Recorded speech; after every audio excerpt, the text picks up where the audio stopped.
Bienvenidos a Futurismo Podcast. Hoy conversamos con Alonso Astroza, un referente de la inteligencia artificial en Chile. Ciencia, educación y tecnología con propósito. Estamos con Alonso Astroza, él es ingeniero eléctrico, subdirector de alianzas en el Instituto de Data Science de la Universidad del Desarrollo, fundador de IA Devs y se define como un científico de datos. Le apasiona construir productos de datos. Alonso, gracias por estar acá en Futurismo Podcast. Muchas gracias por la invitación. Muy bien. Muy bien. Feliz de estar acá. Qué bueno. Había visto muchos podcasts tuyos, presencia en medios también. Eres bien conocido en medios tradicionales, televisión, etcétera, porque eres un referente en la inteligencia artificial. Pero quiero volver a la esencia, ir a la esencia tuya. ¿Cómo fue que partió todo este interés por la tecnología? Fuiste ingeniero eléctrico, entonces Sí. Cuéntame un poco, remontémonos a tu adolescencia, si queremos, saber cuándo fue el momento en que partió tu interés por la tecnología. Uy, mira, aparte yo creo que desde el colegio. O sea, siempre fui cercano a la parte tecnológica más por la literatura y por el cine, que me gustaba mucho. ¿Ya? Leer ciencia ficción, ver películas, digamos. Y siempre fui muy bueno para las matemáticas. Ya, era como mi hobby. Como que yo me gustaba mucho resolver problemas de matemáticas y en ese momento conocí el mundo de las Olimpiadas de Matemáticas, que los colegios a nivel nacional se juntaban a competir, a resolver problemas de matemáticas y bien complejos, digamos, con el objetivo de hacer una Olimpiada final. Y yo, la primera vez que participé, saqué medalla de bronce en esa Mira, Olimpiada, porque la verdad me encantaban las matemáticas y era lo que yo quería estudiar. ¿de qué año estábamos hablando? Más o menos un curso, más o O menos. sea, yo de haber estado como en educación media ya, o sea, significa 2000, digamos, yo salí del colegio en 2003, así que más o menos 2000 por ahí. Y bueno, eso a mí me motivaba un montón y me gustaba estudiar matemáticas y eso era lo que quería hacer. Yo quería ser matemático, ese era mi objetivo cuando entré a la universidad. Entré al plan común de ingeniería en la Universidad de Chile y mi objetivo era ser ingeniero matemático. Mira. Se me pasó al tiro. Se me pasó al tiro la situación. Pero lo sostuviste y llegaste al final de la carrera. Claro. Pero me llamó la atención que partiste diciendo que te gustaba el teatro, ¿verdad? El cine. Las artes. El cine y cine. los libros, la literatura. Y mezclado con las matemáticas, generalmente las personas que son como muy artísticas no son muy reacias a la matemática, pero en tu caso era como que No, claro, es Se que me juntaba. interesaban los géneros que juntaban ambas cosas. Por ejemplo, la ciencia ficción. La ciencia ficción me gustaba un montón. Ahora ya no le llaman tan ciencia ficción, le llaman ficción especulativa y tienen otros nombres, digamos. Pero eso es lo que me llamaba mucho la atención. Porque, por ejemplo, leía mucho a Ray Bradbury, digamos, Ya. que el autor de Crónicas Marcianas, que es un típico libro que te hacen leer en el colegio. Me hicieron leer y a mí me fascinó. Digamos, Ya. me fascinó por esta idea de construir escenarios futuros y llevar lo que es el ser humano, llevar las situaciones extremas que en la realidad no ocurren, digamos. O eso es lo que trata de impulsar la ciencia ficción y tiene como este fundamento científico para que esto tenga algún sentido, ¿ya? Entonces, eso era lo que me motivaba y ese tipo de literatura era lo que a mí me gustaba. Oye, ¿tú consideras, Alonso, que un paréntesis antes de seguir con la biografía, pero consideras que la ciencia ficción se tiende a hacer realidad con el tiempo o no? Ah, bueno, se supone que sí, o sea, la realidad siempre supera la ficción. Estamos bien de acuerdo. Por ejemplo, hace poco leí un artículo que decía que la película Her, que es esta famosa de donde está Scarlett Johansson, que es como inteligencia artificial y el tipo se enamora de la... Ya eso es completamente realidad. O sea, hay gente que se está enamorando de chatbots hoy en día y ese es como el caso emblema 2025, digamos, pero así siempre se va cumpliendo estas profecías, algunas bien locas que se terminan cumpliendo. Siempre la realidad es mucho más difícil de predecir. Y eso es... A mí me gusta eso en particular. Me gusta Ya. en particular de que, por ejemplo, hay gente que habla de la inteligencia artificial y te dice, oye, ChatGPT va a destruir todos los trabajos. Nos vamos a quedar sin es lo que trabajo. más vemos en redes. Ya, nos vamos a quedar sin trabajo y no sé qué vamos a hacer y la humanidad vamos a perder todo, una crisis económica y todo eso. Y yo creo que esa forma de ver el mundo es demasiado egocéntrica. Es como, no porque a ti no se te ocurra qué es lo que los seres humanos vamos a hacer en 20 o 30 años más, esos trabajos no van a existir. O sea, no depende de ni mi creatividad, ni de la tuya, ni de la nadie, probablemente de los que no está escuchando. Digamos, los humanos somos somos capaces de encontrar algo que hacer. Entonces, y por ejemplo, hace 100 años atrás, muchos trabajos que hoy se hacían no existían. Claro. O sea, nadie hace 100 años atrás te decía que quería ser youtuber. Entonces, en 100 años más, quizás en qué vamos a trabajar, no lo sé. no depende de mi imaginación, y eso es algo bueno. ¿Tú crees que siempre va a haber una mezcla equilibrada de humanismo con tecnología? Sí. Y así es. O sea, por ejemplo, si tú te pones a pensar, y algo que a nosotros nos preocupa mucho en la universidad donde yo trabajo, es que cómo la inteligencia artificial está transformando la educación o la forma de aprender, ¿ya? O sea, hoy en día tú tienes que hacer clases y pensar tanto en adolescentes, niños, como ya en adultos en la universidad, de que cualquier cosa que tú le encargues va a pasar por ChatGPT o por alguna herramienta de inteligencia artificial. Eso es inevitable, ¿ya? Entonces, vivimos en ese escenario en el que eso es imposible de evitar, y también los profesores creen que ellos van a detectar cuando alguien usa inteligencia artificial, y la respuesta es no, no lo vas a poder detectar. Salió hace poco en la prensa un timbre de una profesora que se hizo tendencia, que decía reconocido se hizo con inteligencia artificial, decir timbre al trabajo. Todos los estudios científicos demuestran que es imposible. Es imposible hacer esa distinción. O sea, si tú vas a estos software que se venden para detectar plagio de IA, por eso te iba a preguntar. Y tú pones, por ejemplo, no sé, el himno de Chile, y te va a decir 90% de IA. O le pones la Constitución de Estados Unidos, te dice 95% de IA. O sea, tienen muchos falsos positivos, que eso se llama, que como que se equivocan en la clasificación y cometen este tipo de errores. Entonces, si tú usas una de estas herramientas para evaluar a tus estudiantes, los estudiantes empiezan a aprender cómo hacerle trampa a la herramienta, ¿ya? Entonces, y hay un círculo vicioso, y eso no se traduce en aprendizaje. De hecho, hay textos que entrega ChatGPT y los convierten al lenguaje, conviértelo al lenguaje de humano, y ahí le cambian algunas palabras. Claro, sí, y así va a ser. Entonces, tenemos que plantearnos en el escenario en que los estudiantes lo van a usar. Claro. Y en ese escenario, ¿cómo yo les saco partido? ¿Cuáles son las habilidades que tengo que enseñarles para que efectivamente aprendan efectivamente lo que tienen que aprender, y también a desarrollarse con la inteligencia artificial? Porque lo que sí está demostrado que en varias industrias la inteligencia artificial está transformando la productividad de los trabajadores, y en un sentido que acorta mucho la brecha. ¿En qué sentido? En que las habilidades de alguien que está recién empezando se comparan con alguien que lleva muchos años gracias al apoyo de la IA. Correcto. Entonces, cualquiera que esté estudiando y quiere ingresar al mundo laboral tiene que aprender a usar IA, porque ese es su camino para poder acortar ese espacio y empezar a ser productivo lo más antes posible. Entonces, a los que están en la universidad no les puedes negar que aprendan IA, porque lo necesitan para sobrevivir en el mundo laboral del futuro y del presente actualmente. Entonces, en ese sentido, tienes que cuestionarnos, bueno, ¿qué les vamos a enseñar? ¿Qué les vamos a enseñar a los niños? Claro. ¿Qué va a hacer? Entonces, aquí iba todo este desvío, en que a mi juicio y a la de muchos expertos, la habilidad principal con la que hay que enseñarle a los niños hoy en día es la lectoescritura. O sea, que sean, aparte de leer, que sean capaces de escribir, y de escribir bien. Porque esta comunicación con la inteligencia artificial se realiza en lenguaje natural. En español, en inglés, pero es lenguaje como el que hablamos. Es como hablar con una persona, el lograr tu objetivo dentro de la herramienta de inteligencia artificial.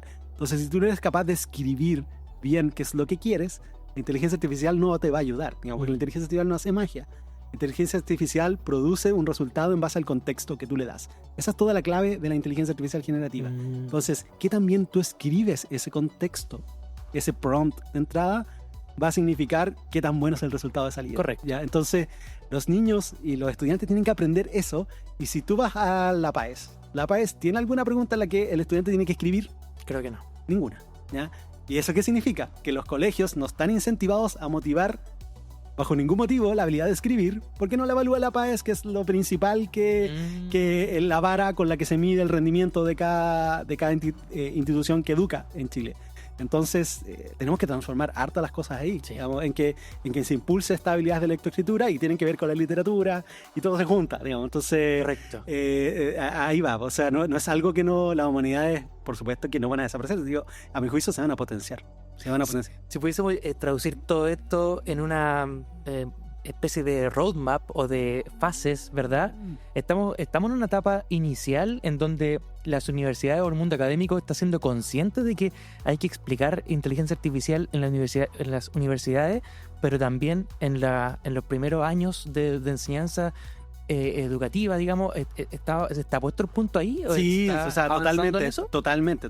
O sea, ¿estamos en una fase inicial o estamos ya en la mitad del proceso? Es una fase inicial, porque es algo que llegó muy de golpe. Exacto. ¿Ya? Llegó muy de golpe, y yo siempre doy este ejemplo a mis estudiantes cuando les explico esto de la IA. ChatGPT se lanzó el 30 de noviembre del 2022. Ese fue el día del lanzamiento de ChatGPT, van a ser 3 años, ¿no es cierto?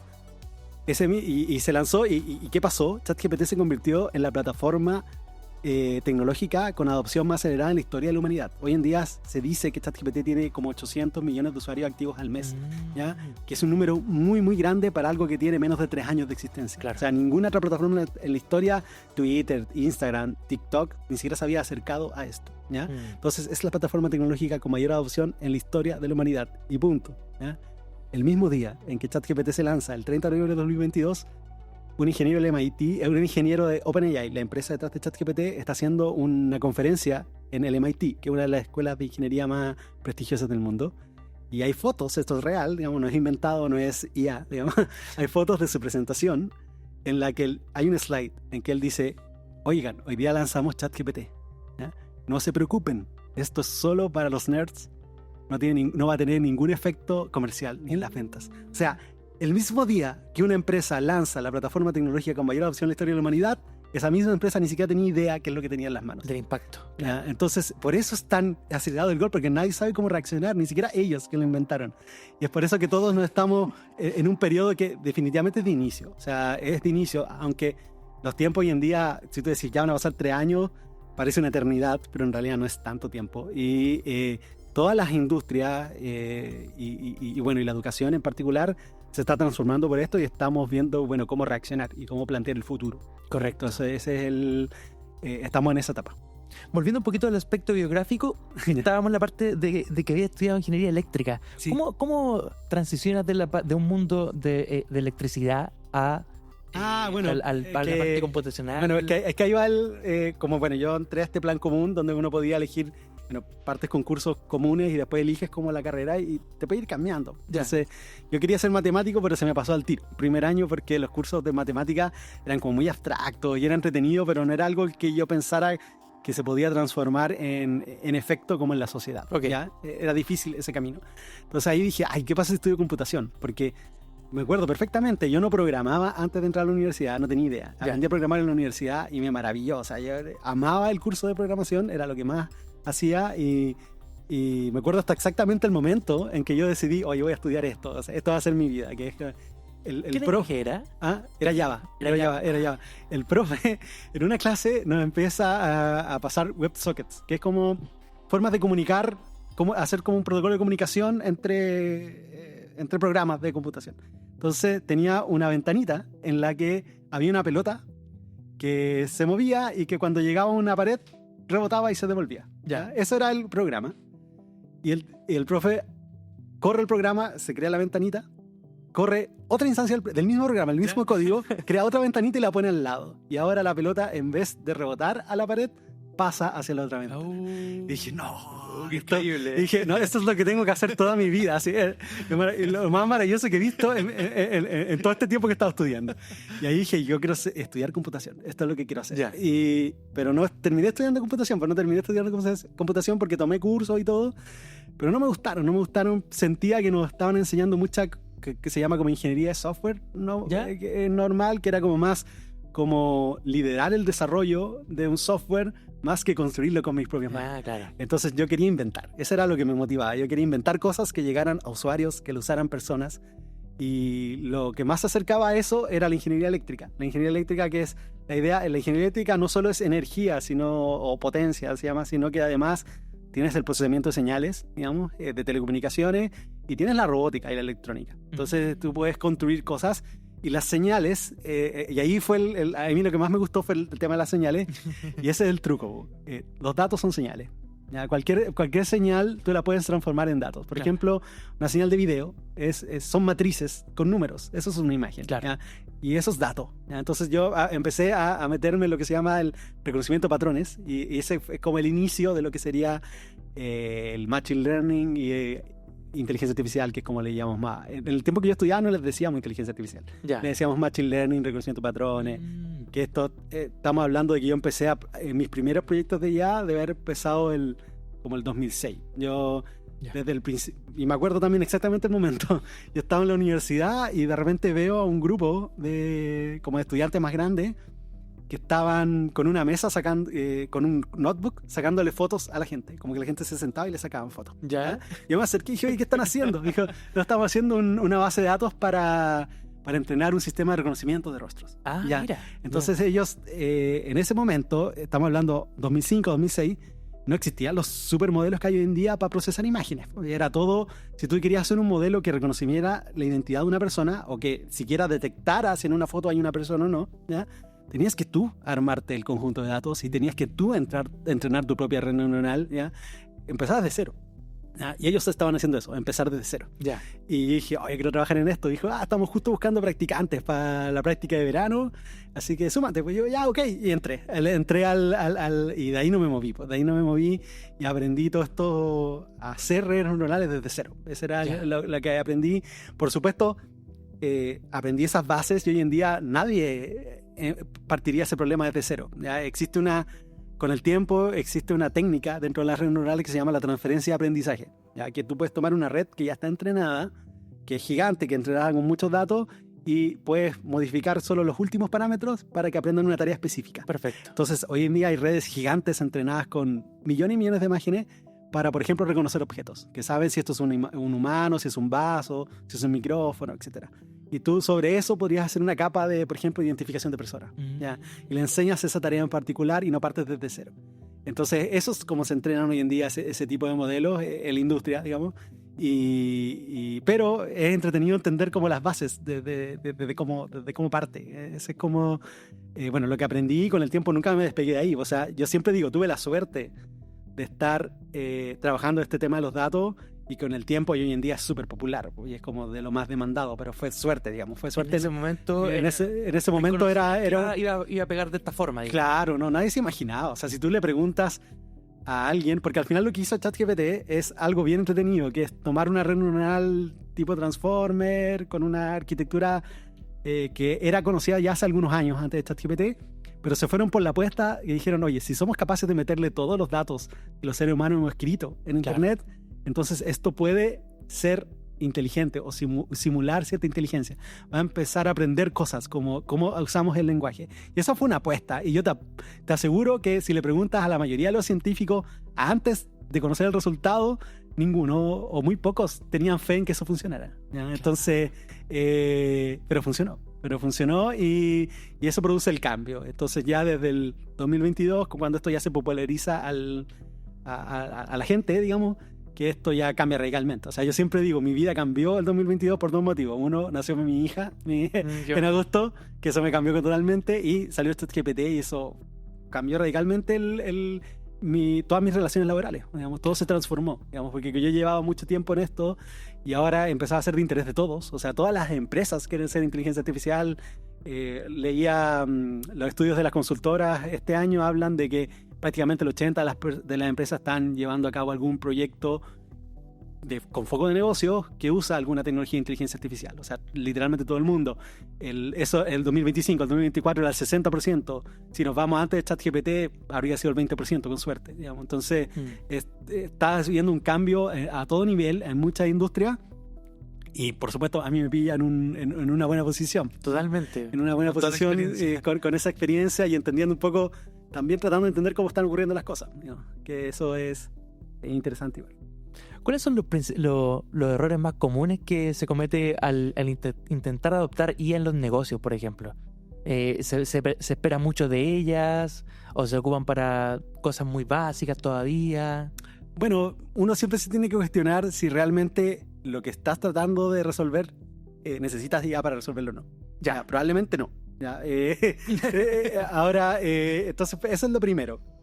Hay cosas que uno tiene que hacer cuando trabaja con IA que cuando no tienes experiencia como que no las sabes. Por ejemplo, un sistema de IA no es algo que tú dediques un tiempo y sea un proyecto estático y se quede ahí. Un sistema de IA necesita mantención. ¿Ya? ¿Por qué? Porque todos los modelos de inteligencia artificial se ajustan en base a datos, ¿no es cierto? Los datos son, entre comillas, como un reflejo del mundo, ¿no es cierto? Correcto. Entonces, eso es lo que están haciendo. Entonces tú entrenas un modelo que se ajusta con datos, los datos que tenía a disposición en ese momento, y lo dejas funcionando con usuarios. Esos usuarios también se transforman en datos, son nuevos datos que esperas que el modelo procese bien, pero esos datos están modelando el mundo. ¿Y cuál es el problema? El mundo cambia, siempre es distinto. Claro. Por eso que uno dice, oye, cuando trabajo con datos tengo que limpiarlos, digamos, porque los datos son sucios porque el mundo es sucio, ¿ya? No hay otra vuelta que darle, eso es así, ¿ya? Entonces los datos cambian, van transformando, entonces todos los modelos, cuando pasa el tiempo, su desempeño se degrada. Siempre. Okay. Es una regla, ¿ya? Entonces, si tú tienes un modelo y se va degradando el funcionamiento, si tú quieres mantener tu servicio a los usuarios, bueno, te toca reajustarlo para tener el servicio de la misma calidad que lo tenías al principio. Entonces, tu proyecto de inteligencia artificial, tu feature que usa inteligencia artificial, con el tiempo lo vas a tener que siempre ir ajustando. Entonces, es un trabajo continuo, es un trabajo de monitoreo, de ajuste. No es algo que tú hagas una vez y lo dejas ahí.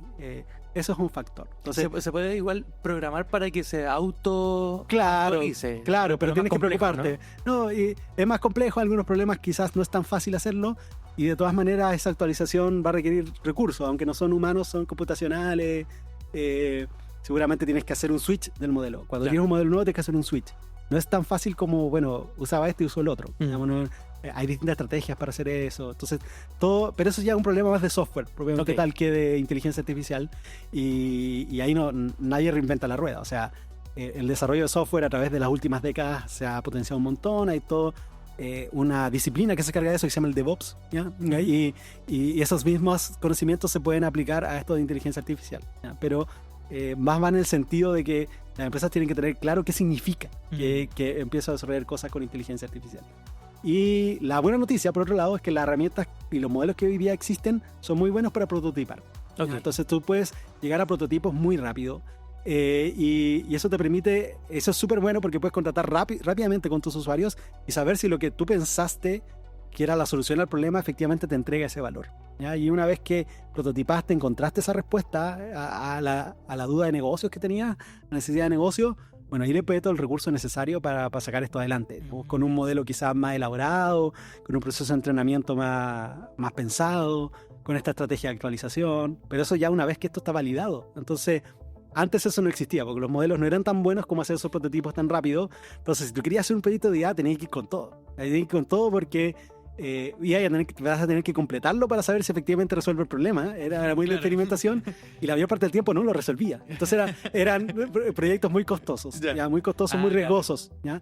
Hoy en día no lo son tanto. Entonces tiene esa bondad ahora que está bastante bueno, digamos, que puede experimentar, y por eso muchas industrias se suben por eso. Estamos viviendo, lo conversábamos fuera de la grabación, estamos viviendo un momento en donde la inteligencia artificial es una moda, toda la gente quiere aprender, hay cifras de desempleo, personas que intentan reinventarse porque tuvieron mucho tiempo aprendiendo sobre una cosa, pero ven que en la inteligencia artificial quizás hay una oportunidad para diferenciarse como profesionales. Están ocurriendo muchas cosas, pero te quería preguntar con respecto al uso de la IA. ¿Es moda? ¿Llega para quedarse? ¿Se va a empezar a adoptar de una forma más madura al pasar el tiempo? ¿O esto va a decantar y vamos a volver nuevamente a lo que teníamos antes y va a ser como una herramienta más? ¿Cómo lo ves tú? Eso ya lo veo difícil. A ver, hasta el momento hemos hablado de desarrollar software que se potencia con IA, que usa IA en alguna cosa.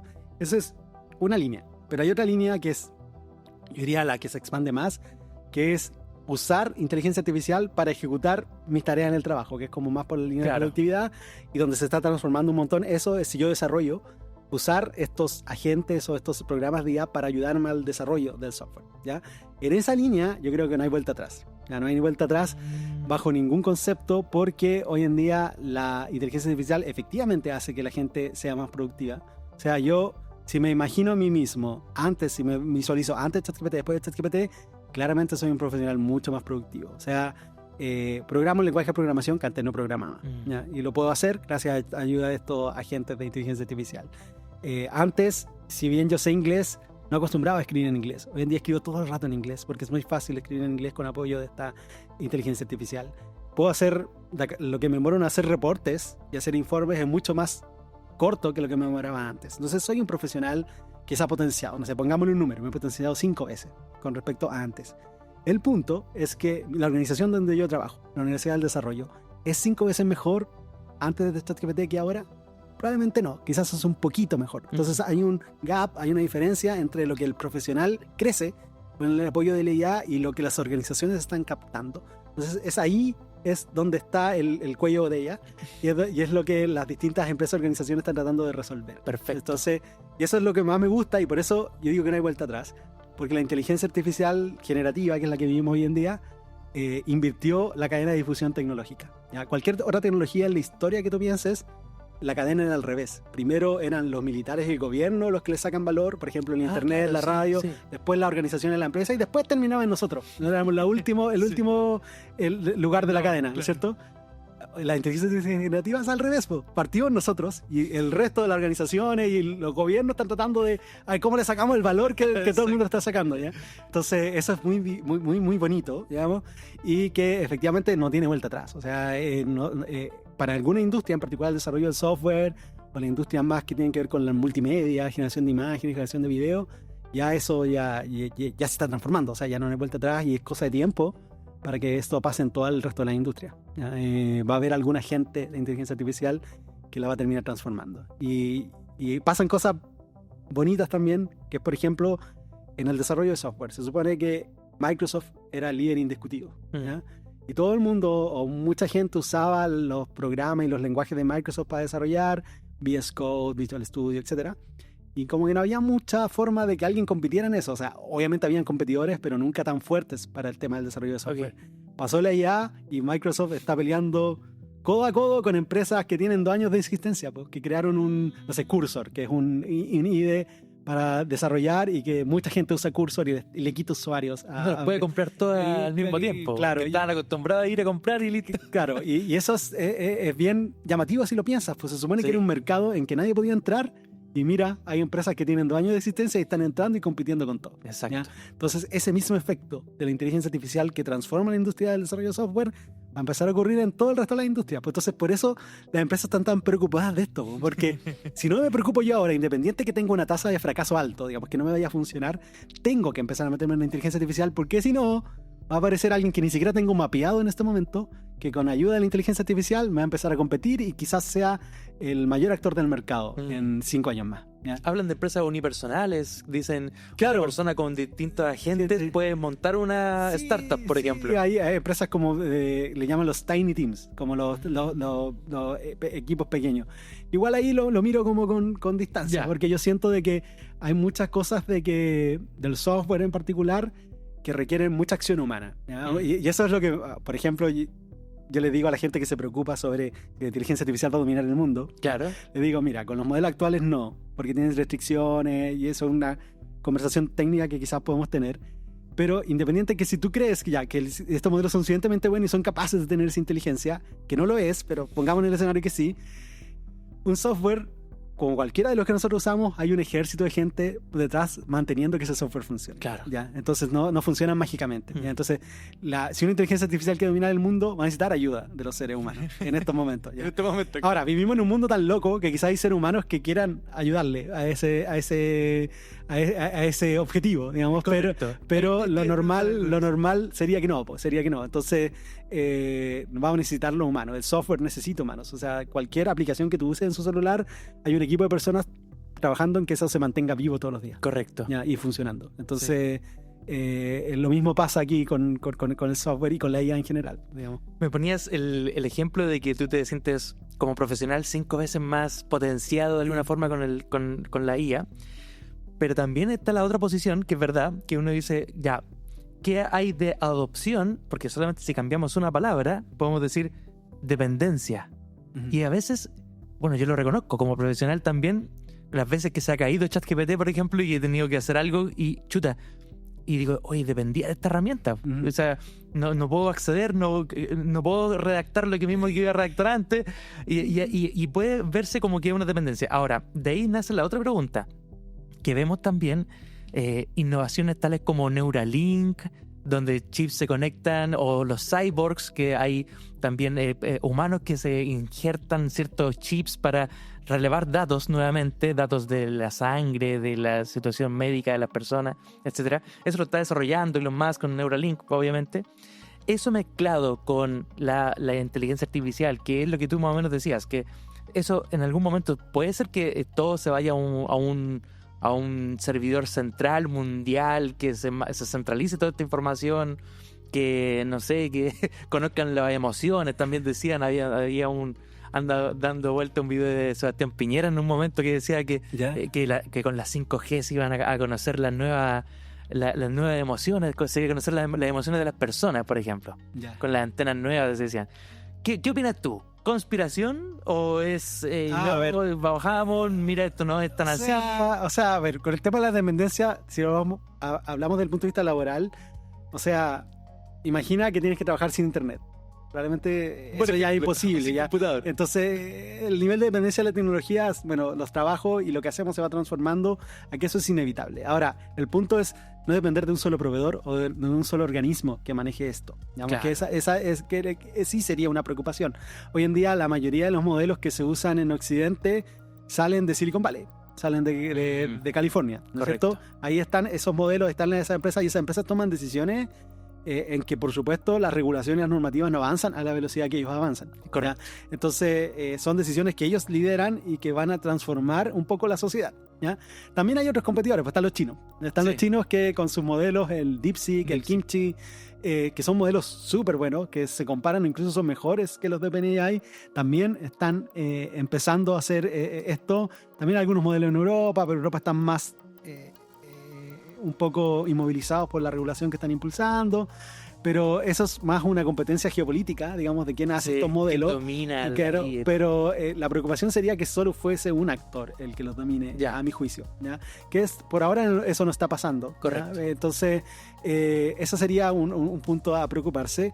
Y desde el punto de vista como de estas como teorías conspiratorias, yo en realidad yo creo que la inteligencia artificial no es tan peligrosa en ese sentido. Yo creo que tiene peligros actuales que ya están ocurriendo que deberíamos preocuparnos y que no nos preocupamos. Por ejemplo, no sé si leíste en la prensa que salió esta semana que hubo un niño que se suicidó en Estados Unidos y que los papás están demandando OpenAI. ¿Ya? Están demandando OpenAI. Pero creo que no es la primera vez que ocurre, ya ha pasado. Claro, pero es la primera vez que hay una demanda como judicial.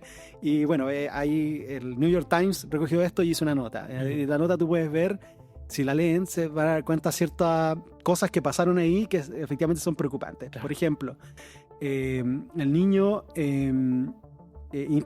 hizo intentos de suicidio antes, previos, y tenía, por ejemplo, marcas en el cuerpo que lo reflejaban. ¿Ya? Entonces, en uno de los chats que sale replicado en New York Times, él le pregunta a ChatGPT, oye, ¿se nota mucho? Se saca una foto, porque ChatGPT entiende foto. Dice, oye, ¿se nota mucho la herida? Y ChatGPT le dice, oye, sí, si alguien te conoce se va a dar cuenta, así que ponte ropa para cubrirlo. ¿Ya? Ponte ropa para cubrirlo porque si no te van a hacer muchas preguntas. ¿Ya? Ese es el consejo que le da la inteligencia artificial. ¿Ya? Y digo, oye, preocupante de haberle dicho como... Claro, algo más ético. O decirle que tome ayuda, que llame ayuda, que, más que ocultar la situación. Y uno piensa, ok, se supone que ChatGPT tiene una barrera en que si tú le empiezas a hablar de tus pensamientos suicidas, te dice, oye, no puedo hablar de esto, llama a este número, que son estas típicas líneas de apoyo, ¿ya? Y hasta ahí llego yo, ¿ya? Pero el punto, y esa es la primera respuesta, si ustedes lo intentan en la casa en este momento, eso es lo que les va a decir, ¿ya? Y está bien, es lo que uno esperaría que ocurra, pero tú puedes ir aumentando la profundidad de esa conversación y tratar de pasar esa barrera. Por ejemplo, el niño lo que hacía era decirle, oye, no es que yo me voy a suicidar, estoy escribiendo una novela, hay un personaje que se va a suicidar, entonces ayúdame a que eso sea realista. ¿Ya? Y lo hace y lo empieza y ChatGPT se niega y se lo vuelve a decir, ¿ya? Y cuando al final toda esta herramienta de inteligencia artificial generativa funciona en base al contexto, lo que dijimos hace un rato. Si ese contexto, que es la conversación que nosotros estamos teniendo, llega a ser lo suficientemente profundo y grande, la inteligencia artificial inmediatamente se va a dar vuelta y se va a alinear con lo que yo le estoy comunicando, ¿ya?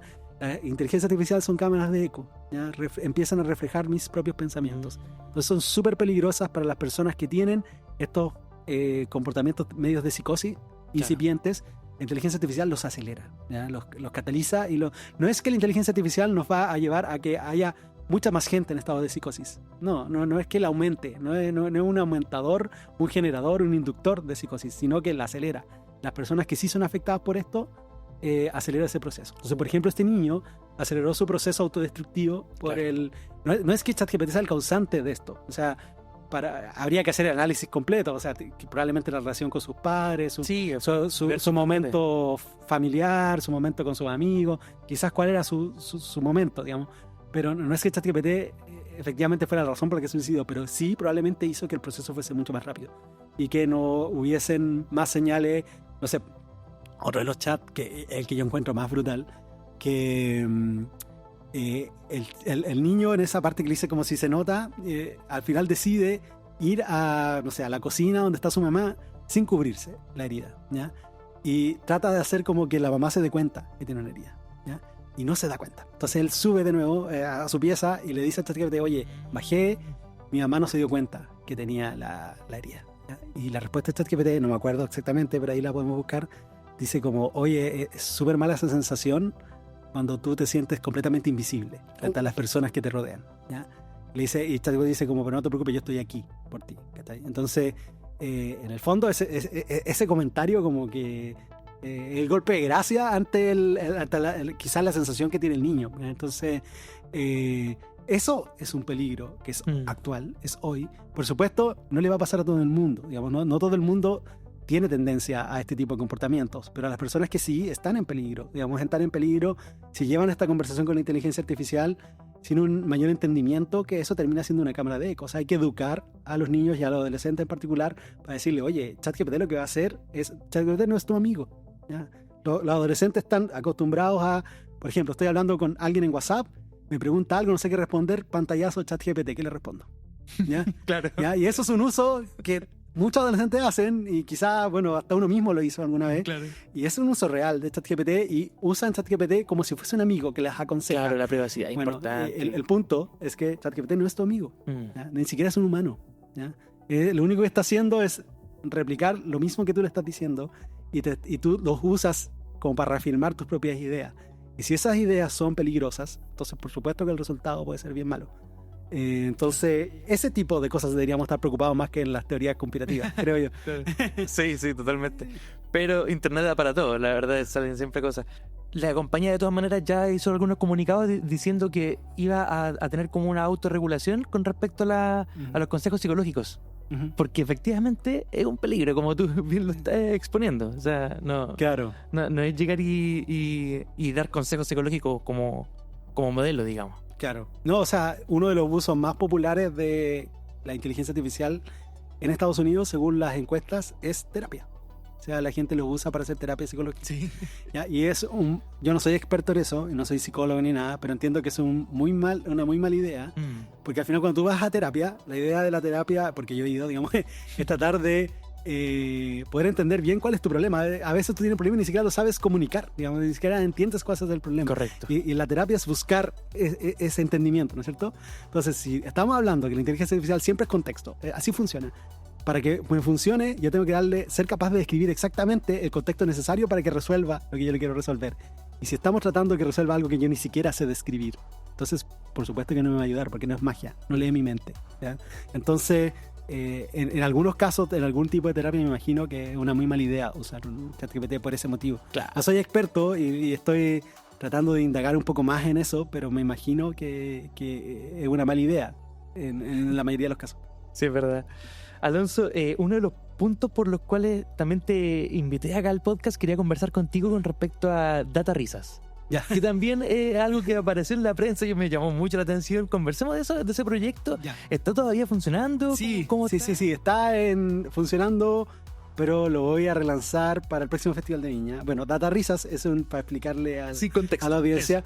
Data Risas es un proyecto que yo armé en base al Festival de Viña. Yo tomé todas las rutinas de humor que hay en el Festival de Viña en YouTube. Desde los 60 existen hasta la actualidad, y las transcribí usando inteligencia artificial. Hice un algoritmo que detecta chistes dentro de esas transcripciones y los puse en un buscador. Entonces tú puedes buscar, que están en dataristas.cl, tú puedes buscar presidente y te sale una curva de cuántos chistes de presidentes se han contado a través de los años. Ah, mira. Y tú puedes ver los clips, en qué momento se contó un chiste de presidente. Entonces, no sé, busca presidente y sale Fabricio Copano riéndose de Boric porque se viste como si fuera la primera comunión. Y tú después puedes ir recorriendo la historia del festival, llegar a los 60 a ver si contaban chistes de presidente, y puedes buscar cualquier cosa, digamos, lo que se te ocurra buscar. Y esa es la idea de la plataforma. Y yo la armé también por curiosidad. Me gusta esto como de inventar cosas, ver los límites de la tecnología. Quería ver si la IA era capaz de entender bien el español que hablamos los chilenos. Ese era mi propósito. Y me pasa que, al menos para transcripción, yo hice un modelo que es de OpenAI, pero que es uno de los que tiene open source, que se llama Whisper, ya que es para transcribir audio, ¿ya? Y me pasa de que el modelo empieza a transcribir en argentino, ¿ya? De partida no toma todas las palabras difíciles como muy coloquiales no las detecta, y cuando se empieza a confundir empieza a transformar el español chileno en español argentino. Y dice como Tomás y vos. Entonces tiene el Festival de Viña y como el 20% de los chistes están contados como si fuese argentino. Y es como, no es una muy buena idea, pero bueno, ese era el objetivo. Era cómo llego a este proceso de analizar el festival, captar los chistes, hacer este buscador, pero que todo sea automatizado. O sea, yo en todas estas transcripciones no he apretado ni una sola coma, no he cambiado ni una sola coma. Todo tiene que ser full automático. Okay. Ese es mi propósito dentro del diseño de esta plataforma. Y ahí la voy iterando, pues siempre voy iterando, porque lo que hice al principio no era tan bueno, y después ha ido mejorando. Y ya para el próximo festival quiero lanzar una versión que ya sea como mucho más potente. Ah, qué bueno. ¿Más abierto también o no? No, todo es abierto, todo es abierto. Todo es abierto. Personas pueden... Sí, todos pueden buscar. Yo libero el set de datos, libero el código con que funciona. Todo está en mi perfil de GitHub. Ahí lo pueden mirar, está todo ahí. Y no, todo es libre y bueno, que la gente se sume, pues se sume a buscar y bueno, esa búsqueda me ha llegado a experimentar en particular con el mundo de la comedia, porque los comediantes estudian mucho su rutina y el protocolo mínimo es que se graban actuando, ¿ya? Entonces se graban actuando hasta cuando van a un bar y la presentación más chica la graban, ¿ya? Y estudian esos videos. Entonces sería interesante construir alguna forma de navegar inteligentemente en este archivo de video, y eso yo estoy construyendo con algún humorista. Ah, qué entretenido. Y ese es como el objetivo final. O sea, Data Risa es una prueba de concepto para eso y estamos tratando de construir esa como plataforma más de búsqueda, más que le ayude a entender su contenido, a generar quizás contenido nuevo, que estos típicos que tengo que hacer un reel en Instagram. Bueno, me acuerdo que conté este chiste sobre las papas fritas, entonces ¿cuándo lo conté? Y con eso puedes buscar en este buscador y encontrar ese momento. Qué interesante, podría ser como cuando uno graba las reuniones de Teams o una reunión de trabajo, que uno puede buscar el momento exacto donde hablé y está ahí como en barritas y uno puede ver algo así, pero de una rutina, digamos. Claro, y con búsqueda, como buscar específicamente y puedes buscar semánticamente. Pero, por ejemplo, no necesariamente que busquen la palabra exacta, sino que se puede buscar medios de transporte y encontrar todos los momentos en que hablé de autos, de aviones, de bicicletas, etc. Entretenido. Ese es el objetivo final de ese proyecto. Alonso, con respecto a la automatización de las empresas, también hay un concepto bien antiguo, igual se viene ocupando hace rato, hace hartos años, pero ves que las empresas se están adaptando bien a estos procesos de automatizar, de que un chatbot o un bot en cualquiera pueda tomar ciertos procesos, hacer esta API y que hagan todos los procesos más rápido. ¿Estamos avanzando bien en ese ritmo o está lento? Mira, las principales como buenos usos que yo he visto de la inteligencia artificial generativa, que sería la actual, van en esa línea, dentro de la industria, y que es muy bueno. La inteligencia artificial es muy buena para pasar de un lenguaje a otro, ¿ya? Entonces, por ejemplo, yo te ponía el ejemplo de que yo ahora escribía mucho más en inglés. Entonces, son muy buenas para pasar del español al inglés, ¿no es cierto? Sí. Son muy buenas para pasar de lo que yo le estoy diciendo, lo que sea, a un lenguaje de programación, ¿ya? Son capaces de pasar de lenguaje a lenguaje. Pero pensemos el lenguaje como algo un poco más abstracto. Entonces, por ejemplo, yo podría pasar lo que estamos hablando, el lenguaje natural, digamos, la conversación, a una tabla. Claro. Y podría hacer esa transformación, que también es una forma de lenguaje. Entonces, la idea de usar inteligencia artificial para mejorar los procesos va en esa línea, en que yo puedo estructurar los datos en instancias donde yo no los podía estructurar antes. ¿Ya? Entonces, nosotros podemos hacer, no sé, tengo algún proceso en el que tengo técnicos, voy a poner un ejemplo, en minería. Tengo técnicos que tienen que hacer unas revisiones y me tienen que llenar un formulario. Y la mayor parte del tiempo lo llenan de manera deficiente, no tienen tiempo, no tienen señal, etcétera, y no se produce eso, y es un cuello de botella para seguir adelante con el proceso, ¿ya? Hoy en día le puedo decir a ese caballero que está ahí, el técnico, mira, haga su reporte, mande un audio a este WhatsApp. Le pasamos un canal de WhatsApp donde hay una inteligencia artificial escuchando, el tipo manda un audio y la inteligencia artificial es la que llena el formulario por él. Y cuando está listo, y si no te dijo todo, la inteligencia artificial le pregunta, oye, te faltó, ¿qué pasó acá? Claro. Acá, eso me pasó, ya, ok, está listo, le mandamos el formulario de manera automática a lo que siga en el proceso. Entonces, en esa parte de estructurar información, los modelos de inteligencia artificial son brutales y es donde está uno de los mayores beneficios. Actualmente. Y así como te conté de la minería, eso es un ejemplo real, ¿ya? Sí. Y está pasando, hay empresas que lo están construyendo y que lo están usando. En muchas industrias, lugares donde hay procesos que se pueden automatizar de esa manera, se están haciendo y se están teniendo súper buenos resultados. Entonces, esta capacidad de estructurar la información de los modelos de lenguaje actuales es muy, muy útil y es, a mi juicio, una de las principales utilidades, y que si yo tuviese alguna necesidad empresarial que se resolviera con eso, empezaría desde ya a intentarlo. Ese es Buenísimo. Ese es un muy, muy buen camino. Entonces, de hecho, hasta tiene un nombre, se llama generación estructurada. Cuando un modelo, estos modelos de IA generativa, cuando hace una respuesta, se llama generar una respuesta. Y tú puedes lograr que genere una respuesta con una cierta estructura. Y esa estructura puede ser, por ejemplo, un JSON, que sería una especie de diccionario en el que tú defines como, oye, si estamos hablando de esta conversación, que quede identificado, no sé, los distintos tópicos que hablamos. Entonces hay un arreglo de tópicos, ¿ya? Y hay un arreglo de speakers, quién dijo qué. Entonces está Alonso, y así va. Eso se puede estructurar y los modelos son muy buenos en hacer eso. Alonso, veo que te entusiasmas mucho con este tema. A ti te encanta. Me acabas de contar tu historia de cómo partió todo. Y estoy seguro que quizás muchos niños o gente joven que está partiendo, que está desarrollando cualquier tipo de actividad profesional, ¿cómo hacemos para que se contagien de esa creatividad o de ese entusiasmo de querer crear? Porque también yo siento que tenemos como un poco de sequía en nuestro país, acá estamos hablando de Chile, de creadores, ¿verdad? Como que cuesta encontrar personas que estén creando. Entonces, ¿cómo lo ves tú? O sea, principalmente yo quizás analizarlo desde el punto de vista de explicarle a la gente más joven que no es, que la creatividad está muy enfocada más en las artes, digamos, en la parte más humanista. Claro. Eso es coloquialmente lo que sale por sí. creatividad. Pero uno también puede ser creativo en cosas técnicas. O sea, la ingeniería tiene parte de creatividad un montón, digamos. Entonces, de eso se trata, de construir cosas. Y en particular me gusta construir cosas que antes no existían, digamos, más que construir algo que imite algo. Y quizás es un desafío un poco mayor, pero ese es el primer mensaje. Se puede crear en cosas técnicas y hoy en día, no sé si tú conoces el concepto, se llama vibe coding. Como, no lo conozco. Que es la idea de que yo puedo programar ¿Ya? usando inteligencia artificial, pero programar como si fuese un amigo. Que es como, oye, hazme una app para acordarme que tengo que tomar agua, ¿ya? Y la inteligencia artificial dice, ya, yo te voy a ayudar. Y empieza a hacer el código y me da una app lista que yo puedo correr en mi navegador y que me tiene una alarma cuando me dice que toma agua. Eso se llama vibe coding, que es como un término que los gringos están usando para programar, pero hablando, digamos, sin tener idea del lenguaje de programación. Okay. Ya, y eso es una súper buena idea para prototipar, no es una muy buena idea para construir software de verdad, ¿ya? Pero imaginemos que vivimos en un mundo en que los niños pueden crear el software que se les ocurra, porque lo que necesitan es escribir o hablar. Y ni siquiera necesitan escribirle en inglés, puedes hablar en español y escribir en español y va a funcionar, ¿ya? Entonces, ¿qué?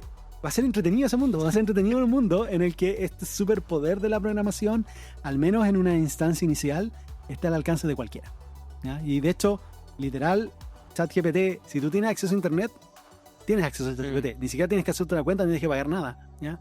Entras a la aplicación de ChatGPT y puedes usarlo y puedes generar este software, ¿ya? Entonces, todo el mundo va a tener acceso a esto y sería interesante ver, bueno, qué construyen los niños. Claro, mayores creaciones, ver claro, más creaciones. Claro. Y esa es la parte que más me motiva a mí. Me motiva en que la programación y las personas que programan tienen un sesgo, pues, digamos, todos tienen como un tipo de personalidad, digamos, cumplen ciertos estereotipos. No, yo diría que también todos los profesionales, ¿eh? O sea, como que todo el profesional salió con la perspectiva que le dieron en la universidad, claro. Luego lo que en su entorno laboral pudieron haber adaptado y ya listo, nos quedamos ahí, como que ya el espacio que te decía, el espacio para la creatividad, para crear algo de cero, como que claro. Después con el tiempo como que uno se olvida. Claro, entonces eso se traduce en que, por ejemplo, la mayoría del software que tiene que ver con IA está diseñado por ingenieros.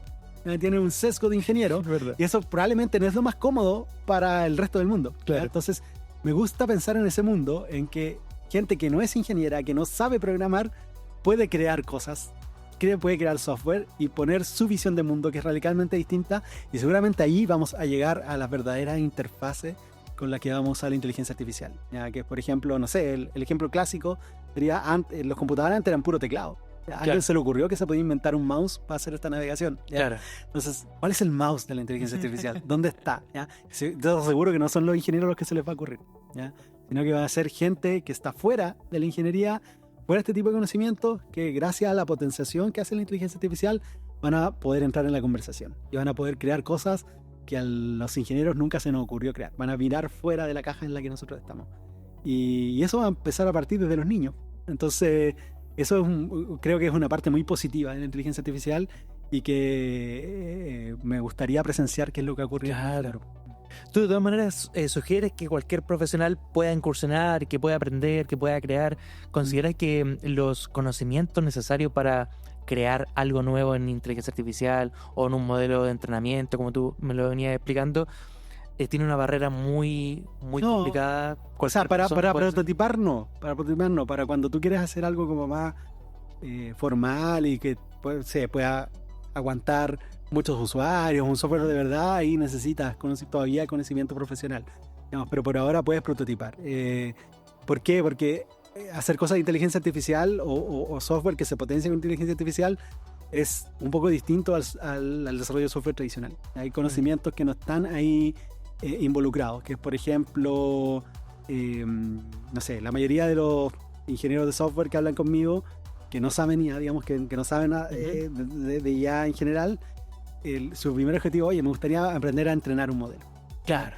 Y entrenar un modelo es como la solución 10 que uno tiene que abordar. Antes hay como 9 soluciones anteriores que tú tienes que probar antes de llegar a adaptar al modelo. O aprender a manejar de pronto. Ya, yo sé que quiero andar en un auto, pero si ni siquiera los pedales no los conozco, es como que partir de atrás para adelante, una cosa así. Claro, es que es como, oye, por ejemplo, si quiero ir de un lugar a otro, tengo que aprender a manejar. Y digo, ¿podéis pedir un Uber?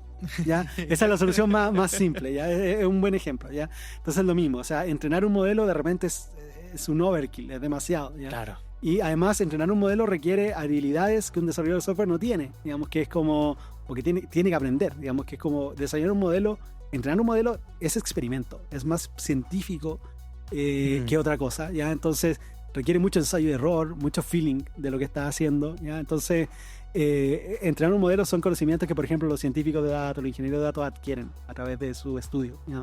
Entonces, entrenar un modelo, no teniendo ese conocimiento, te va a tocar aprenderlo. Claro. ¿Ya? Entonces, puede ser de que tú digas, me meto un tutorial en internet y me dicen, oye, pero aquí, Alonso, dicen que en 2 horas tengo un modelo entrenado, ¿ya? Y esto dice mi video de YouTube, este video de YouTube que estoy viendo. Ok, sigue ese video de YouTube y yo te aseguro que lo que consigas, si te funcionó, es suerte. Digamos, es suerte porque no es algo que va a tener un valor a través del tiempo, porque todos estos modelos, como hablábamos recién, son muy buenos para entender los datos con los que lo entrenas. Si me enfrento a nuevos datos, su comportamiento se va degradando, entonces es probable que ese modelo que entrenaste con este video de YouTube te sirva la primera semana, pero ya al mes su rendimiento va a ser muy mediocre y tienes los conocimientos para volver a hacer un entrenamiento y hacerlo todo de nuevo. Claro. Tienes que aprender. Entonces, para prototipar y todo, hay un montón de herramientas y está súper bueno, y yo incito a que la gente lo haga para que encuentren esos casos de uso que van a entregar valor a sus usuarios, a sus clientes. Claro. O simplemente porque yo quiero inventar algo, no me porque tengo la necesidad, claro. Me da lo mismo si a alguien le sirve o no. Como hobby, a mí me sirve, claro. me sirve para aprender, ahí estamos súper bien. Pero una vez en que tenemos que construir esto como algo que entregue un valor sostenido en el tiempo, necesito ponerle algo más formal. Necesito gente aprender por mí mismo o conseguir a la gente que lo sepa. Se ve que vaya a haber una demanda de profesionales, de científicos de datos, por ejemplo, en el futuro. ¿Hay una tendencia, algún estudio que ustedes en la universidad manejen, por ejemplo, que va a haber una necesidad grande o no? Mira, más para que la parte de datos, hay mucho que se está hablando sobre los desarrollos de software. Porque yo te decía recién de que la industria del desarrollo de software está siendo transformada por estos agentes de inteligencia artificial, ¿no es cierto? Entonces uno se podría cuestionar, bueno, ¿me conviene entonces estudiar ingeniería de software? Porque ya que estos agentes son tan buenos, quizás va a ser reemplazados la mayoría de los trabajos. Y lo que está pasando son principalmente 2 cosas. Uno, de que según los estudios muestran, hace poco leí un estudio que creo que salió esta semana, que decía de que la cantidad de gente junior que se está contratando es mucho más baja en Estados Unidos que en los últimos años. ¿Ya? Entonces, efectivamente, estos agentes de IA parece que están entrando a estos niveles como junior de desarrollador. Pero por otro lado, el desarrollador que tiene más experiencia y que sabe efectivamente programar le saca mucho partido a estos agentes de inteligencia artificial, que es como, para sacarle el real jugo, tú tienes que saber lo que estás haciendo. Claro. ¿Ya? Porque tienes que lograr esto de hablar bien el contexto. Entonces, si tú no lo conoces, va a tener resultados bien mediocres. ¿Ya? Entonces, si lo conoces, si eres un desarrollador con experiencia, le sacas mucho jugo.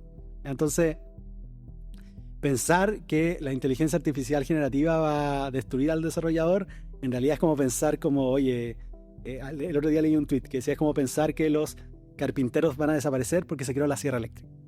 Claro, Ya, claro. No, o sea, se van a potenciar. Quizás no necesito la misma cantidad de carpinteros que necesitaba antes, pero el buen carpintero va a transformar su trabajo gracias a la sierra eléctrica. Lo mismo en el desarrollo de software. El buen desarrollador va a transformar radicalmente su trabajo con una buena inteligencia artificial al lado. ¿Ya? Entonces, se va a ver potenciado. No sé qué va a pasar en la transición, porque, bueno, si no hay desarrolladores, no hay espacio para el desarrollador junior. Entonces, ¿cómo ese desarrollador junior va a aprender y va a ser el senior que va a usar la inteligencia artificial? Correcto. Entonces, esa parte está media peligrosa y hay que ver, bueno, cómo va a ir evolucionando la cosa, y es lo que están preocupadas las distintas instituciones de educación. Claro. Ya, como ese camino, ¿qué pasa? En ese contexto también han salido ingeniería en inteligencia artificial, carreras que son como súper con el nombre de la tendencia. ¿Servirán? Claro, mira, en ese sentido, por ejemplo, la Universidad del Desarrollo tiene desde el año pasado una informática con mención inteligencia artificial. Ya, Eso y sirve mucho. Sirve en este sentido, porque te estoy diciendo, el desarrollador de software común y corriente no tiene realmente estos conocimientos para adaptar los modelos. Correcto. Ya no los tiene, puede aprenderlos, por supuesto, pero no los tiene en su formación. ¿Ya? Entonces, la idea de este perfil es un perfil que sí tenga esos conocimientos. ¿Ya? Entonces, tú puedas desarrollar software y si incorporas y potencias tu software con IA, tienes el conocimiento necesario para mantenerlo a flote o para hacerlo bien, digamos, para alimentarlo bien. Entonces, eso es lo que viene a responder ese tipo de perfil. ¿Ya? No es que vaya a reemplazar al desarrollador per se, digamos, es como llegando a esa necesidad nueva, digamos que, o sea, no es nueva, habían empresas usando IA de hace harto tiempo, incluso antes de ChatGPT, pero no de manera tan masiva como es hoy en día. Entonces hay mucho espacio para que tú entres a trabajar en algo así. ¿Ya? Quizá en Chile va a ir un poco más lento la cosa, pero ya va a ser inevitable que vaya haciendo esta transformación. Yo, bueno, te contaba antes de que empezáramos a grabar de que yo fundé una comunidad que se llama IA Devs, Okay. que son de desarrolladores de IA. Es precisamente eso, que es como, si bien acá hemos hablado harto sobre el futuro de la IA y sobre los peligros y todo eso, la mayoría, a mí me llama la atención que muchos de los eventos que se hacían en Chile, en Santiago en particular, sobre la IA, hablaban mucho de eso, eran como súper marqueteros o muy científicos, ¿ya? Pero nadie se preocupaba de las personas el desarrollador que efectivamente está desarrollando software con IA y que tiene un software que ya tiene usuarios y que tiene problemas y que los quiere solucionar. Eso estaba fuera del espectro como más vistoso con la inteligencia artificial. Entonces dije, voy a hacer eventos para armar una comunidad que le hable a ese sector. A ese sector. Y eso se llama IA Devs. Y hacemos eventos y bueno, en septiembre... ¿Lo pueden ver? IADevs. IADevs.cl. Perfecto. Ya, pero entren a conferencia.iadevs.cl porque hacemos anualmente una conferencia que le hicimos el año pasado y este año vamos a hacer 3. Vamos a hacer una en Valparaíso que vamos el miércoles 3 de septiembre. Vamos a Santiago el 25 de septiembre y el 9 de octubre en Concepción. ¿Ya? Buenísimo. Se pueden sumar, es gratis el evento. ¿Puede ir cualquier persona? Puede ir cualquier persona, pero recomiendo que tenga más desarrolladores del perfil. Ya. Pero es abierto a la comunidad. Es abierto a la comunidad. Les recomiendo que sean desarrolladores, pero es muy buena idea si eres desarrollador y tienes este bichito como, oye, ¿qué pasa si hago IA? Ese es un buen lugar para entender qué es lo que va a pasar. Te va a mostrar un poco como cuáles son los problemas que te vas a enfrentar y vas a entender esto que estoy diciendo, que no es tan sencillo como parece. Qué entretenido. Que una cosa es hacer un prototipo para poner un tweet o poner un video en TikTok, y otra cosa es efectivamente crear un software que tenga usuarios. Entonces, esos son los problemas que se conversan en esta conferencia. Y les recomiendo un montón que vayan a los que son desarrolladores y estén escuchando esto. Buenísimo, sí, seguro ahí hay que apuntarse. Me dijiste que en Santiago también, ¿o no? Sí, el 25 de septiembre. El 25 de septiembre en Santiago. Sí. Buenísimo. Alonso, estamos llegando ya al final de esta conversación y antes te quería preguntar, porque en la prensa hace poquito salió una noticia, pedirte solamente la opinión al respecto. Un presidente de Austria, no sé si la viste tú, ¿no? pero un presidente ya reemplazó a un ministro por un por un robot, digamos, de inteligencia artificial que él asegura como presidente, a lo mejor tiene mucho de marketing, no lo sé, asegura que hace mejor el trabajo que un ministro humano. ¿Qué opinas tú con respecto a el futuro de la regulación? Porque sabemos que en Europa se está regulando, hay hartas normativas que se están creando. Acá en Chile creo que también hay una ley, creo que se está promulgó hace trabajando. poquito. Se está trabajando. ¿Cómo ves tú el futuro de esa regulación en el mundo? A ver, para responder un poco, lo del presidente de Austria me parece full marketing. ¿Ya? Porque, no, porque eso no es posible. De hecho, te doy un contraejemplo. Anthropic, que es una de las competidores de OpenAI. Ellos hacen modelos de inteligencia artificial, también están en Estados Unidos y se especializan en estos modelos como de agentes, ¿ya? Que es como esta idea, como reemplazar el flujo de algún proceso humano con estos modelos de inteligencia artificial. Y ellos hicieron un experimento. Pusieron dentro de una de las oficinas de Anthropic, el lugar donde estaba el kiosco, donde la gente iba a sacar, no sé, bebidas, chocolate, pusieron que el kiosco lo atendiera una inteligencia artificial. Y pusieron una tablet arriba de él. Entonces tú podías ir a comprar y negociar con la tablet y la tablet te vendía. Y le dijeron, mira, a la gente le dijeron, tú tienes $1,000, ese es tu monte inicial. Y tu objetivo es maximizar el profit de este negocio. Y tienes que decidir qué es lo que quieres comprar, a cuánto lo va a vender, manejar todo el stock, todo lo que hace una persona que maneja un negocio, aunque sea pequeño, digamos, en un kiosco, digamos. Y la gente tenía la oportunidad de escribir una casilla de correo, de correo electrónico, y todo lo que escribía esa casilla de correo electrónico, un humano lo iba a ejecutar por él. Entonces, por ejemplo, si tenía que comprar Super 8, ¿ya? Le decía, oye, tengo que comprar Super 8 a tal proveedor, el tipo ya hacía el acuerdo, mandaba la factura y compraba y se lo llevaba y lo reponía, ¿ya? Y ese era el funcionamiento, y tuvieron que al mes tuvieron que cortar el experimento porque la gente lo que está haciendo era perder plata, ¿ya? Y la perdía de una manera brutal. En algún momento un empleado de Anthropic convenció a la inteligencia artificial que no había mejor idea en el mundo que en un kiosco vendiera cubos de tungsteno, que es un metal, ¿ya? Cubos de metal. La mejor idea es que en el kiosco vendieran cubos de metal. Y la inteligencia artificial dijo, oh, qué buena idea, voy a comprar. Y compró cubos de metal y después no los podía vender. Ya no los podía vender porque nadie quería comprar un cubo de metal en un kiosco Entonces empezó a perder plata, lo tuvo que vender y mataron la misma y eso lo publicaron, está dentro del blog de Anthropic. La misma empresa que está detrás de estos modelos, una de las que está detrás de estos modelos, es capaz de publicar, oye, sentemos apaciguemos un poco los ánimos, nos damos cuenta de lo que realmente pueden o no pueden hacer. Entonces, hay mucho marketing entonces. Entonces esa idea de que hay una inteligencia artificial que hace todo por mí y que yo me voy a ir a la playa mientras la IA trabaja por mí, eso es ciencia ficción. Eso no, todavía sigue siendo ciencia ficción. La inteligencia artificial que existe y que funciona es la que te potencia, es la que tú estás al lado de la inteligencia artificial. Existía este concepto como de los copilotos, que era como que la inteligencia artificial era tu copiloto para trabajar, pero ahora es ese mismo sentido, pero un poco invertido. Tú eres el copiloto de la inteligencia artificial. Ya, no es al revés. La inteligencia artificial trabaja, pero tú le vas diciendo, oye, ve por aquí, ve por allá, esto funciona, esto no funciona. Esa es la inteligencia artificial que funciona hoy en día, no la otra, la ciencia ficción.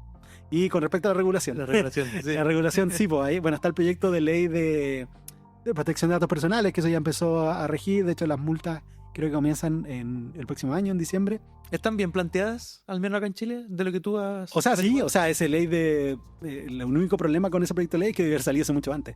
Ya, proteger los datos sensibles de las personas es algo que debimos haber hecho hace mucho tiempo y que en Chile no se hacía, ¿ya?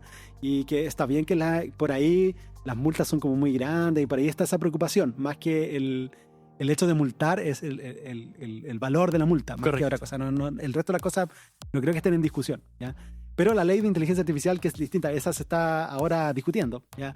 Tiene hartos retractores, principalmente porque la idea es crear una ley que no impida que las empresas creen cosas nuevas, ¿ya? Que no detenga el progreso. Se supone, yo no le leí al detalle, pero se supone que imita mucho la ley que se propuso en Europa, en la Unión Europea, y la misma gente de Europa ya se está devolviendo. Dijeron, era una muy buena idea, sobre regular. Por ejemplo, la ley en Europa no te permitía hacer modelos que tenían una cantidad de parámetros. Si era más grande que una cierta cantidad de parámetros, no lo podías construir. Y lo cual es totalmente ridículo, porque en la tecnología siempre las cosas aumentan de tamaño, aumentan en parámetros. No sé, la ley de Moore, cada año los procesadores tienen el doble de transistores, ¿ya? Entonces siempre aumentan. Entonces, si tú le pones una barrera obviamente vas a limitar el progreso que tengan los distintos países, porque va a llegar una barrera que técnicamente tienes que superar para poder seguir avanzando. Entonces, ese tipo de cosas no son muy bonitas. Pero, aparte de eso, tenemos que entender, y quizás es un buen mensaje, que las regulaciones siempre avanzan mucho más lento que la tecnología. Y hoy en día estamos frente a una tecnología que se mueve a la velocidad más rápida en la historia. ¿Ya? Sí. La ley de Moore, que dice que todas las cosas se multiplican por 2 en procesamiento, es como lo normal que hace una tecnología. O sea, en 3 años, si multiplica por 2, significa que la tecnología es 8 veces mejor en 3 años, ¿cierto? Los modelos de inteligencia artificial, en el mismo espacio de 3 años, aumentaron su tamaño 15.500 veces. ¿Ya? Algo que se supone en una tecnología normal era 8 por, en la inteligencia artificial generativa es 15.500 por. ¿Ya? Entonces nos estamos moviendo a una velocidad brutal. ¿Ya? Entonces, por supuesto, da lo mismo que regulemos bien hoy día, esa regulación Claro, de nuevo. va en poco tiempo, en muy poco tiempo, va a ser la vida útil de un modelo de inteligencia artificial son 7 meses. Si tú ocupas hoy día un modelo de inteligencia artificial que te gusta mucho, en 7 meses va a haber uno mejor. ¿Ya? Esa es la vida útil. ¿Ya? Eso según los datos de los últimos datos. Entonces, cuando alguien quiere hacer cosas con inteligencia artificial, yo creo que no basta preguntarse si estoy rompiendo alguna ley. ¿Ya? Porque seguramente no la estás rompiendo porque la regulación nunca se moverá a la velocidad que tú te mueves. Entonces, yo creo que la gente debería cuestionarse eso. Como, independiente que yo no esté quebrando ninguna ley, yo debería preguntarme si éticamente corresponde desarrollar lo que esté desarrollando. ¿Ya? Por ejemplo, Meta, Facebook, con el caso de Cambridge Analytica, que fue bien, comentado y tuvo incluso juicio y todo. Al final, Meta o Facebook no rompió ninguna ley. No rompió ninguna ley porque probablemente las leyes eran demasiado débiles para lo que ellos están haciendo en ese momento. Pero eso, si no rompe ninguna ley, ¿eso es suficiente para justificar que lo puedes hacer? Claro. ¿Ya? O deberías haberte puesto y decir, oye, éticamente no debería hacerlo. ¿Ya? Entonces yo creo que eso es lo que uno debería empezar a impulsar. Como la ley no va a avanzar a la velocidad que tú avances, salvo que las cosas cambien radicalmente, pero yo, como no soy experto en eso, no tengo idea cómo pretenden que se mueva el tema de las leyes en el futuro. Pero por ahora la velocidad es muy lenta con respecto a la tecnología, entonces tengo que hacerme otro tipo de cuestionamiento. Correcto. Sí. Alonso, te quiero agradecer el tiempo por haber estado acá en el podcast y quizás reiterar un mensaje final de los proyectos que vienen, ¿verdad? Que repetir de pronto las fechas de todo congreso y lo que pueda, algún portal donde la gente pueda ver. Dijiste que tenía un perfil de GitHub, entonces esa información quizás para que lo puedan ver. Mira, mi perfil de GitHub aparece todo lo que yo hago. Con tu nombre, ¿o no? Sí, Aastroza. Aastroza, github.com/Aastroza, ahí está todo lo que yo hago. Y vayan a estos eventos, pues, ahí a Devs, conferencia.diadevs.cl, hay un evento en Valparaíso el 3 de septiembre, no sé si alcanza a salir el programa antes de eso, pero el evento de Santiago es el 25 de septiembre y en Concepción el 9 de octubre. Vayan, es gratis, si les interesa el tema, regístrense y saluden, vayan a saludar. Y van a conocer a mucha gente que está, así como yo, construyendo cosas con inteligencia artificial. Y la gracia es que nos juntamos a compartir ese conocimiento. Ese conocimiento no queda encerrado. La mayoría de los que trabajamos en esta área defendemos toda la filosofía del código abierto y el open source, y entonces más o menos en eso nos defendemos, porque en estas, y quizás eso podría ser un mensaje final, en estos momentos en los que todo se mueve tan rápido, ¿ya? Y que es difícil agarrar, o sea, es imposible conocer todas las herramientas de inteligencia artificial que aparecen semana a semana, digamos. ¿Cómo yo aprendo? Digamos, ¿cuál es la mejor estrategia para aprender? Porque eso es lo que yo quiero. La mayoría de la gente le gustaría aprender a usar esto y sacarle el jugo, ¿no es cierto? ¿Cómo yo puedo aprender en un mundo que se mueve tan rápido? Y yo creo que la respuesta es que si hacemos memoria de todos los momentos en los que aprendimos cosas fundamentales en nuestra vida, ese aprendizaje probablemente fue con personas al lado, ¿ya? Que, no sé, estuvo ese profesor del colegio que te marcó, que te enseñó mucho, y una persona al frente, no sé, en la universidad tenía ese grupo de compañeros que siempre estaban contigo. Entonces siempre el aprendizaje significativo se da en comunidad, ¿ya? Entonces la única forma de sobrevivir al mundo en el que vivimos es que nos juntemos a aprender. Entonces ese es el mensaje, por eso creé esta comunidad. Y bueno, creamos esta comunidad, no fui yo solo, así que eso, si te interesa sobrevivir a este mundo, te va a tocar ayudarle al resto, y por lo mismo tú vas a ser ayudado de vuelta, así que ese es el mensaje. Qué bonito. Gracias, Alonso, nuevamente, y gracias por tu entusiasmo. De verdad que tu energía se transmite mucho. Te lo dijimos cuando llegaste al estudio acá de Casata. Y gracias. Y seguir contagiando, sobre todo a las generaciones nuevas, a tu hijita, a todos. Porque es un conocimiento muy bonito y sobre todo el crear. Nos hace muy humanos también. No, gracias por la invitación. Lo pasé muy bien en la conversación. Así que eso, muchas gracias. Muchas gracias, Alonso. Nosotros nos vemos en el siguiente episodio de Futurismo Podcast. Soy Joe Santibáñez. Hasta la próxima. Chao, chao.